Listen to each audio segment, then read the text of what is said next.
So this afternoon, we're actually going to be having two interviews with colleagues, which is a treat, actually. And our first conversation is with one colleague who is non-binary, but who is not out at work. As a result, will not be using their name or identifying their trust or the position they currently hold. They'll be speaking to me without using their camera. Hi there, Anonymous. Welcome. Hello, thank you for having me. No, thank you for agreeing to do this session with us today. It's so important for people to get some insight into what life is like for you working in NHS Finance. And I wanted to start by asking you a career question, actually, without naming your trust or place of work. Could you share with us what's your career ambition? What position would you like to get to? Well, I would like to try and work my way up to finance director if possible. Obviously, that may take some time, but that would be, I guess, that would be ideal. Right, brilliant. How is it going so far?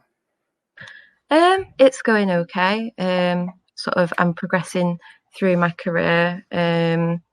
Obviously, there are, I suppose, difficulties which we'll be getting on today. But aside from those, things are going well. So now you've decided the time isn't right for you to be out at work. Tell us why not? Well, I think there's a lot of reasons for that, I suppose. I don't think that I would be maybe fully accepted by everyone. I feel like the thing is with covering is that or masking is that it's not something that people enjoy doing. In fact, it takes a massive toll to do so. But it's just about the fact that it feels necessary, because otherwise you can face discrimination, and also it can be very career limiting. You say that, but you also identify that covering and just to share with our audience of people listening in, covering is the term that's used to describe the things that people from underrepresented groups go through in order to fit in and to be accepted as part of the norm or the mainstream. And it includes people who are LGBTQ, as well as people who are Black or from minority ethnic groups, where visibly they can't conceal what they are, but they also go through steps to try and mold their identity into something that they feel would be more accepted. So within the LGBTQ community, a lot of that covering means not being out, and a lot of times. And as Anonymous has just shared with us, it takes a toll. And that's what I wanted to explore with you. You have a career ambition, but you've made this decision that you're prepared to take this burden on. It makes sense for you to keep this under wraps, even while you work towards getting where you'd like to be in the organization. What's that like? And what would it take for you to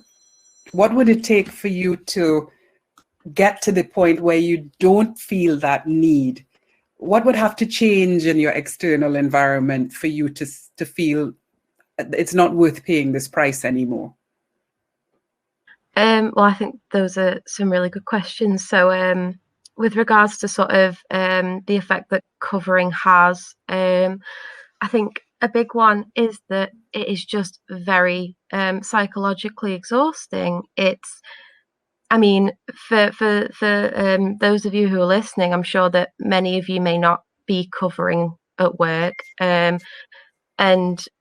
are able to just be yourselves, and that I mean, I just ask you to try and imagine how much mental stress it would put on you to have to be constantly monitoring sort of everything that you say, all the ways that you act. You know, say say if someone sort of says, you know, oh, what have you, you know, how was your weekend? What have you done? You know, you've got to think about, before you answer that, you kind of have to go do a mental sort of check in your head and think, is anything that I've, you know, say because as Claudia said, I'm non-binary, but I'm also bisexual, and say if when I've had a female sort of partner in the past, and I've had to say, I've you know, say I went out, you know, to do some shopping with a female partner, I have to think, oh, how am I going to, you know, make sure that that's not clear? I have to do a lot of lying really about myself, and that, and as well as the difficulty with that, it comes with a lot of shame, because when you have to hide who you are to people who you spend a lot of time with, you know, people spend a lot of time working in the office with their colleagues. It brings a lot of shame, because when you're constantly having to hide who you are, it makes you feel sort of not valid and not you know, worthy of sharing your honest truth. That can't be right in terms of your mental health, Anonymous. I mean, I'm listening to you and I'm just thinking the burden of, well, that really loaded word, shame, is a horrible thing to be walking around with. But then that conscious thing of always editing, always having to monitor and censoring yourself in terms of, oh my God, I'm not going to say the right thing. That is I think you've used the word already, exhausting. And is there something that you're receiving from the environment that's telling you, yes, keep doing this, it wouldn't be right if you stopped? Are there any signals that it would be okay for you to be who you are? Is there anything out there? Are there other colleagues who are out that you think might encourage you or support you? I'm not aware of anyone who is out at work. They may be, and I'm just, because I've said, because I spend a lot of time covering that, makes it quite difficult to foster connections. So there may be people who are more out than me that I'm not aware of, but as far as I know, that's not sort of the workplace that I'm in. Right. And I have heard, I wouldn't necessarily say it's sort of hateful, but I've heard people sort of making jokey comments about, you know, like, oh, you know, making jokey comments about sort of being gender fluid, and you know, I mean, a popular word that's sort of used is, you know, snowflakes and things like that. I have heard comments like that, and that's sort of from across the office. That's not even, you know, between two people. And I mean, Lord knows what happens when it's just two people talking, never mind across the office. So right, I see what you mean. It's not even something that's said in with a sense of this is private. It's sort of like it's out there, and there's a sense that that's okay. Yes, exactly. So do you think many people appreciate that this is not a choice, this is who you are? I think that's a really good question, because that actually that kind of brings me on to another thing that I just wanted to touch on, about that. The LGBTQ plus community is a wonderful community, and I think it's brilliant that all these people of varying identities have come together to support one another. But I think it's important that as a community, we recognise that there are different issues facing different identities. And that is in no way of a thing of, you know, we should not work together. But I think to eliminate the discrimination and the sort of microaggressions that we face, we have to recognise what they are and the different ways, the sort of the different forms they take. So I think, this is just my experience, but I think, say, if I were to come out as gay, that would probably, this is my experience. I know that there are very horrible people out there who would think this anyway, but that would probably be met with either acceptance or sort of discrimination outright. Whereas say my non-binary identity, that tends to be a little bit more, it's kind of, I would face discrimination, outright hatred, or, you know, acceptance, or more of a middle ground of if it gets laughed at because it's not taken seriously, if that makes sense. And it's not recognized, it's not understood, far less accepted. Yeah, I think and so. I think you feel you're more likely to experience hate and ridicule because people are just not there in terms of understanding and accepting that this is who you are. Well, yeah, because you know, the term non-binary is quite, I mean, there've been, you know, non-binary is not, the concept of non-binary identity is not actually, it's not a new way for people to feel. People have been feeling that way for, you know, hundreds of years, but the term and sort of coining that, you know, that acknowledgement of it in a word is new. So I think there is different issues facing that, maybe. So, Anonymous, tell me something. We've spoken. I'm trying to understand this in the context of you building a career within NHS Finance, and you've spoken about your ambition, which is brilliant. Do you have a mentor at the moment?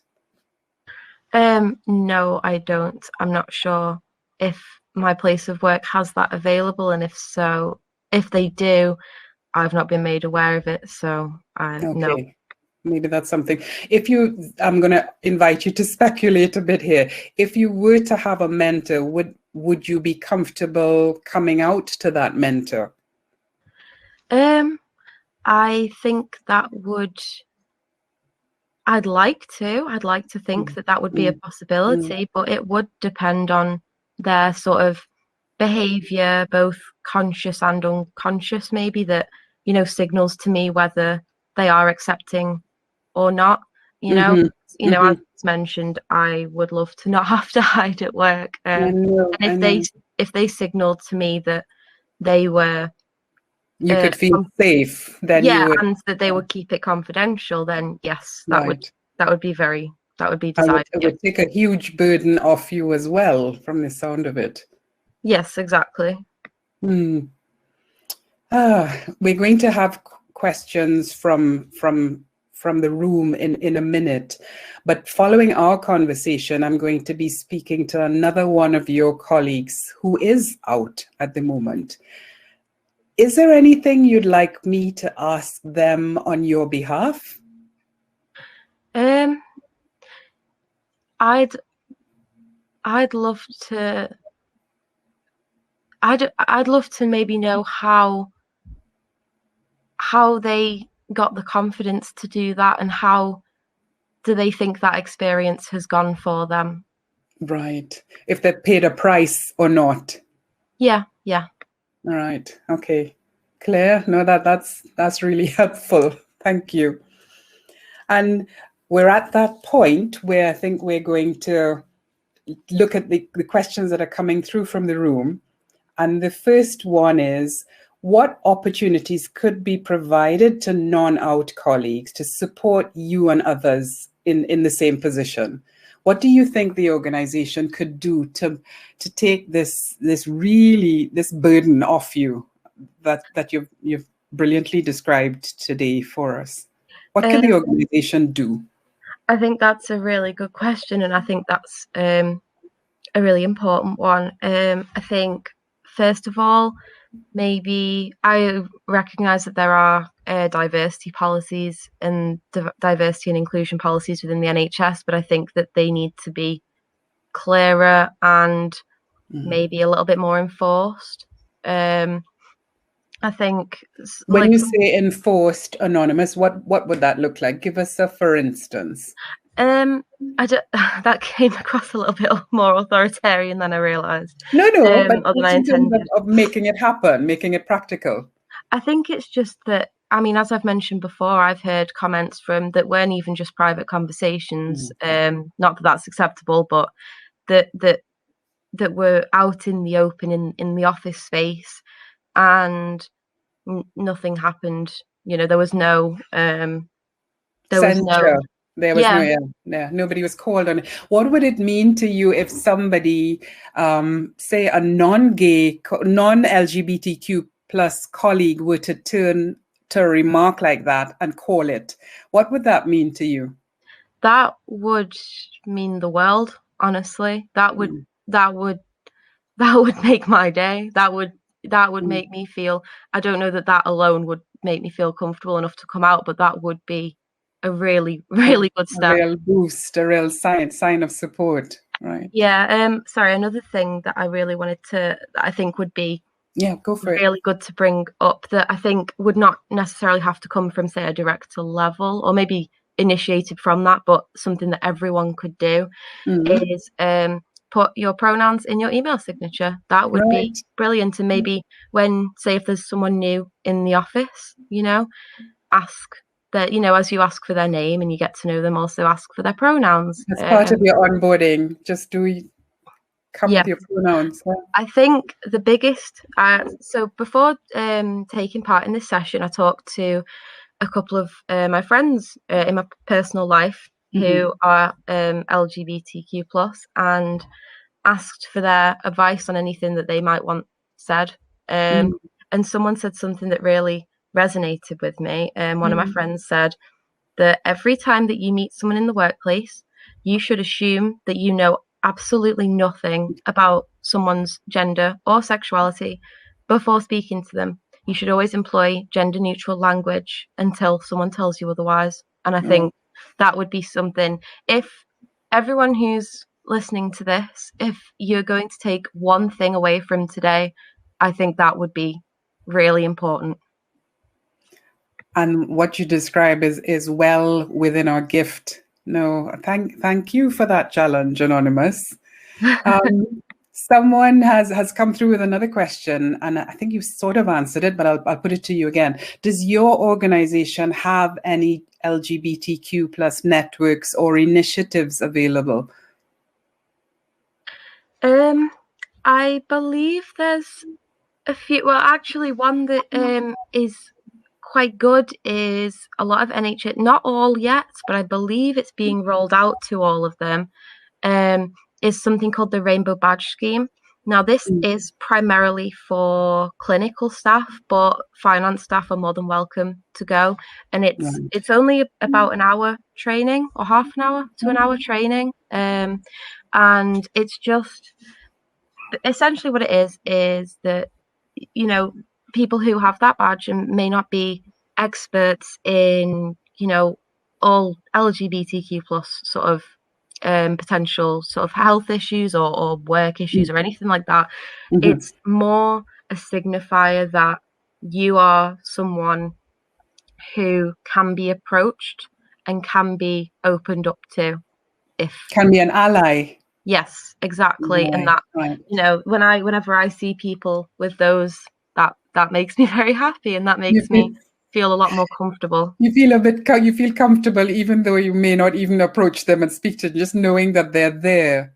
Well, yes, exactly. And I think that's an important thing, that, when people are sort of demonstrating sort of allyship, you even if, say for the example you mentioned before, someone calls out an inappropriate comment, no one may say it, no one may actually thank you for that, but you are being thanked, really. It's just not verbal. It is very much appreciated. Right. No, thank you for that. Anonymous, we're inside our last minute. Is there something you just wanted to leave us with as your parting words? I mean, I can't thank you enough for taking this step and talking to us this afternoon and sharing what you have. But if you just leave one more thing out there, what would it be? Well, thank you for having me, and I'm grateful to have this sort of platform to talk about it. I think, as I've said, the biggest thing to me is just to be an ally. You may not be verbally thanked, but there are silent people who appreciate that, and to just not think that no matter how someone presents, I present very femininely at work. That does not mean that I, just assume gender neutral until you are told otherwise is the kindest way to go. Lovely. Thank you. Thank you, Anonymous. Have a Thank good you. rest of the day. You too.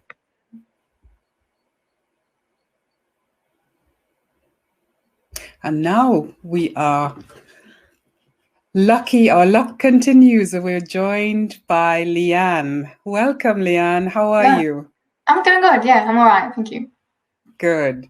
And what can I say? I'm still responding to that conversation I just had with Anonymous. Were you listening as well? Yeah, I was kind of taking notes as I went along, actually. And yeah, especially some of the things around Anonymous sharing around the comments they've heard and had. I've had similar experiences before I was out at work, especially.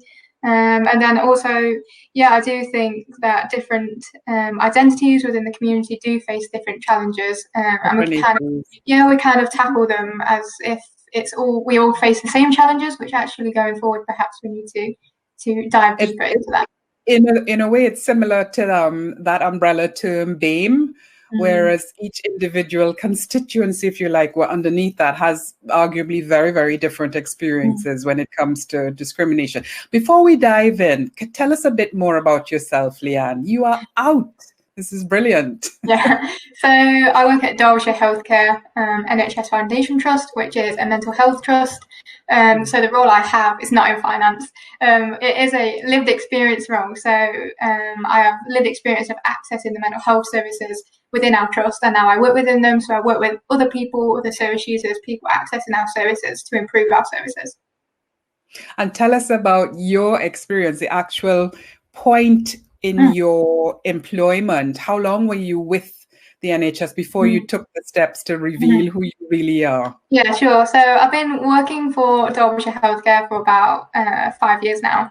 And it wasn't until about 3 years in, actually, that I began to tell people and colleagues that I worked with how I identify, my sexuality. And I guess, yeah, for the first year or two especially, I experienced a lot of fear around would people change how they viewed me, would they talk to me differently. I also worried around, like, people had already assumed I was straight, like they'd already said to me, oh, do you have a boyfriend, have you ever had a boyfriend, are you on Tinder, like people had already assumed things to me around my sexuality and how I identify. So it made it harder for me to even... sort of like the opposite of what Anonymous was encouraging us all to do.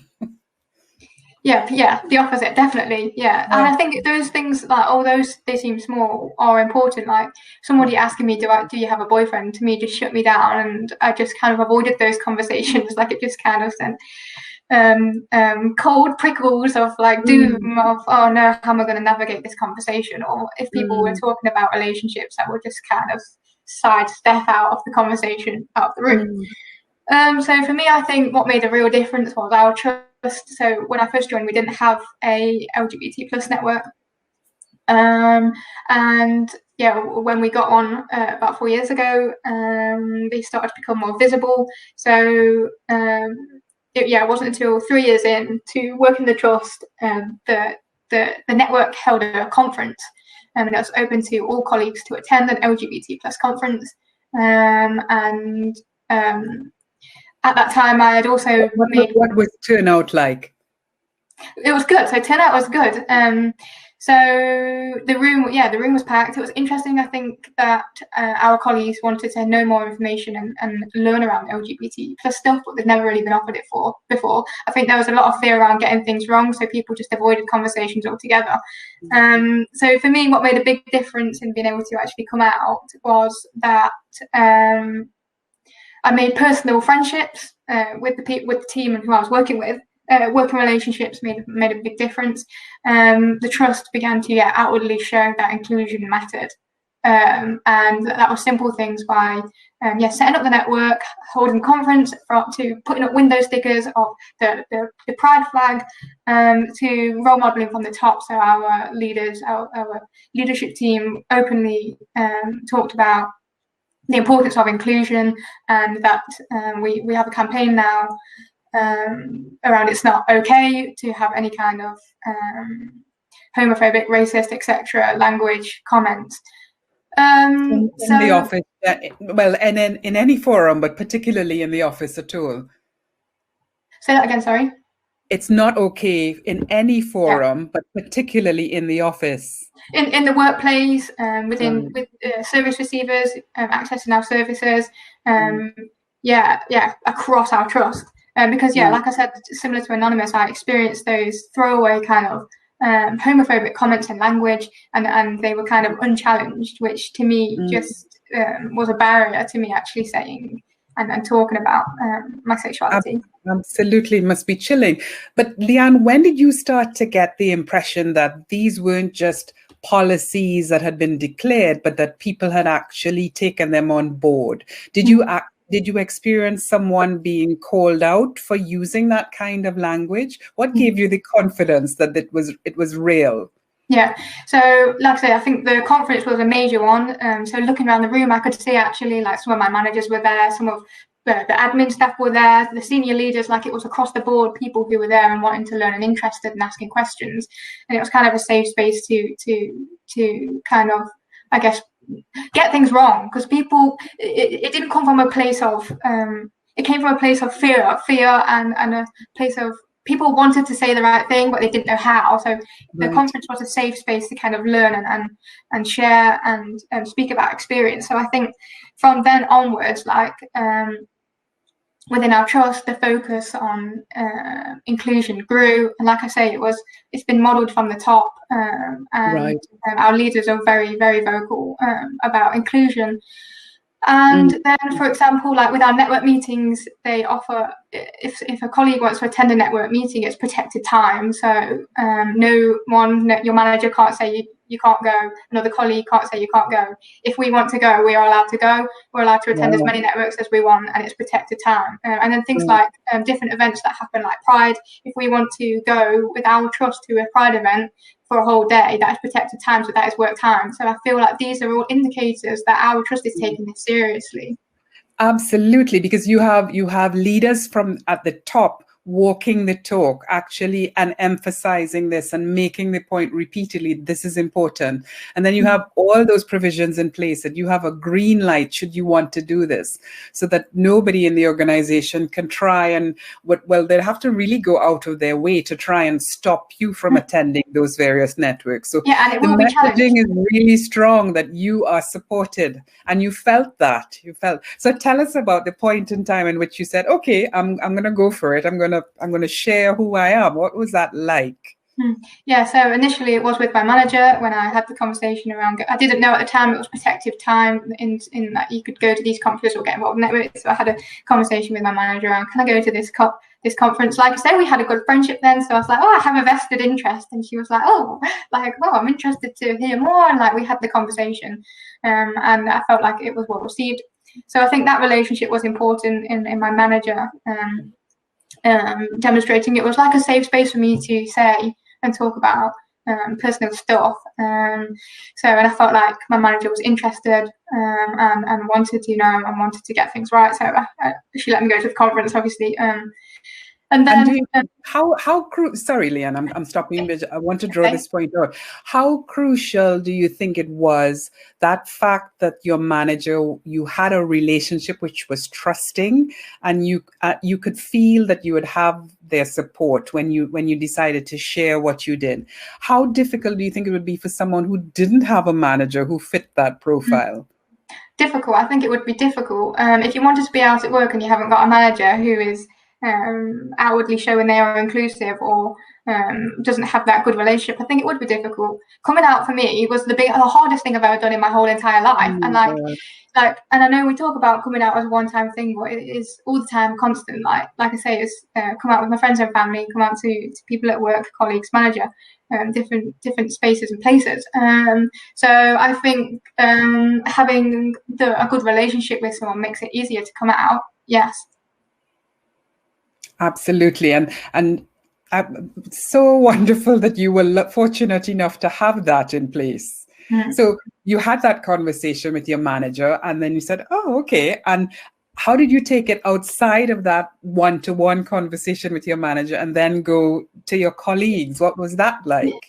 Okay, so this is probably not a usual approach, but I then got involved with our staff network, which there was fellow members of the community there, and that made me feel confident actually that there was other people who were supportive, who had LGBT plus identities, and that encouraged me actually to share wider, because I kind of then, for me, when I first came out, it was, what was useful was other people role modeling. It's okay to be yourself, and you can bring your whole self to work. So I looked up to other people who were out before I came out. Yeah. So I then, when I joined the network and I had that support network there, I then ended up going to a conference and sharing my personal story via spoken word, which if anyone was on the session earlier, they would have heard it. And that was then filmed and it went out just wide. So I mean, that's coming out on this, this coming out to your manager, and then who was not at the conference could have seen anyway. Yeah. So brilliant. Yeah, and it was really interesting because since I then came out, like, other people have had conversations with me about their own identities, and yeah, I do think there is an important self-modeling, and like I say, not just with managers, but also people, members of the community, feeling able to share and safe to share. It isn't safe for everybody, and not everybody is able to share. So I think those who are in that position too, it is useful for, like I said, it was useful to me before I came out. Yeah, you made that point earlier, that people within the community actually have different identities and suffer different levels of discrimination, if you like. Yeah, absolutely. But what would you say to someone who doesn't have a network like this in their trust or in their place of work, but might know of one maybe at a regional level? How can they access something that's maybe outside of their immediate place of work to give them that boost, that confidence? What would you suggest? Yeah, so like locally to where I live, we have a local organisation which offers different support groups and support networks. So I do think like it is very powerful having those people around you who have similar shared experiences, and I think that gave me personally a lot of confidence. Like I say, joining my trust network. So I think it's seeing what else is out there, if there's any other local organisations that can offer that support base. But so I mean, get support. Would your message would be get your support, find it where you can. Yeah, absolutely. If the person is in the position to be able to do that, then And tell me, just a couple minutes before we open it up for questions, tell me something about how your conversation with your manager, how that changed or developed, it affected the relationship you already had. Has it spilled into your conversations about your career ambitions? I'm imagining you feel freer having taken that burden off when you had that revelation with them. What's it been like since you were able to do that? Yeah, so since the different, like when I've came out at different times in my life, it has made a big personal difference to me. Like it just kind of feels like relief. You don't have to hide or be careful around what you're saying. So for me, I think it made a big difference to my personal happiness at work, being able to bring my whole self to work and feel accepted actually. And I think that is important for somebody's well-being actually, in being able to be the person they are openly. So for me, it had positive impacts, but I don't think we are in that place yet where it can and will have positive impacts for everybody. For everybody, that's wise. It's not like a switch where everything just stops being one thing and starts being another. And I think you make a really valuable point as well about when you live this life, you come out over and over and over again. There are always scenario or situations where you need to consider whether or not to reveal. Someone has come through on the chat and made the comment that they've found that sometimes if you do share, people can ask some very intrusive questions. You're laughing and nodding. You've had this experience as well? I'm laughing because it's so true. I don't know what it is. I don't know if it's just that people just aren't used to having these conversations with people, but whenever I've shared, even with friends actually, or when I've made those relationships with colleagues, people are interested to know like the ins and outs of your life or your sexuality, your relationships. in inappropriate detail? Yeah, in detail. I think it's just people want to know this information, and how else are they going to know? Like, it's not that we broadly talk about it. And I just think I personally feel like it comes from a place of interest and wanting to know more, rather than out of a place of harm. But yeah, I don't know why there's this kind of association. Well, it does happen. That has been my experience. Yeah. You've walked that already, yes. Someone else has asked, should NHS Finance have better links into NHS England and improvement LGBTQ plus network, or set up its own nationwide network? Which do you think would work better? I don't know if I can comment. Being not from the NHS finance world, I'm not sure on the ins and outs of that. But that's perfect, because you're from the outside. What would you advise? Looking in from the outside, which do you think would serve them better? So, like our network, we have, like I say, Dr. Calca has its own network. Sorry, I can hear an echo. Sorry, I could hear an echo. Yeah, no. Keep going. Sorry. Yeah. So our trust has its own network, which we're able to address local problems and local issues within our trust. These can be very specific to the way our organisation operates, and then we link in actually with broader networks in the area. So I think it's personally useful for our trust to have its own network and link in with other networks and learn from them more broadly. I guess it depends on what the goal is overall. But I think I'd be right in saying that your key thing is telling people to get support wherever they find it. If it isn't immediately local, find it where it is. Yeah, support for me, like I say, made a personal big difference. Being able to speak with people who are also within the community, and I feel like they have that understanding and shared experiences. Yeah. Brilliant. There's another question, and it starts with an observation. We have a long way to go. Yes. However, do you feel like things are improving for our LGBTQ colleagues? So this is a comment that I get a lot in terms of people say, well, things are better than they were 50 years ago. And I'm like, well, maybe they are. Well, that doesn't necessarily make my experience any better. Like, this is what I have known, and this is still, like, it still can be difficult, actually.